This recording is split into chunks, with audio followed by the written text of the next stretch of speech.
ஸ்மசானம் யஸ்ச வை கத்வா யோ மாமேவ அபிகச்சதி ஏகவிம்ச அபராதானே கல்பயாமி வசுந்தரே.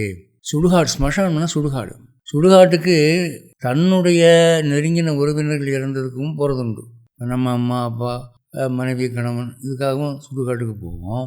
இது அல்லாமல் ரொம்ப வேண்டப்பட்ட ஒரு நண்பர் இருக்கார், அவர் இறந்துட்டாருன்னு சொன்னால் அவங்க குடும்பத்தோடு நாமும் போய் அங்கே சுடுகாட்டில் இருந்து எல்லாத்தையும் முடிச்சுட்டு வந்திருப்போம்.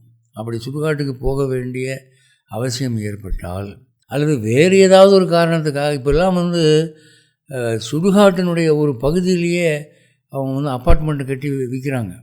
அதில் குடி போகிறவங்களும் இருக்காங்க. அங்கே பணம் எரியுதுன்னா அந்த புகை அப்படியே நேரம் இந்த வீட்டுக்குள்ளே வருது. அப்படி வீட்டுக்கெல்லாம் நான் போயிருக்கேன், பார்த்துருக்கேன். அது இடப்பற்றாக்குறையா இல்லை சீப்பாக கிடைக்குதுன்னு அங்கெல்லாம் போய் வீடு வாங்குறாங்களா தெரியல. அந்த மாதிரி சுடுகாட்டுக்கு போக வேண்டி வந்தால் குளிக்காமல் பூஜைக்கு வராதிங்கன்னு சொல்கிறேன். ஸ்மசானம் யஸ்ச வை கத்வா யோ மாமேவ அபிகச்சதி ஏகவிம்ச அபராதானே கல்பயாமி வசுந்தரே.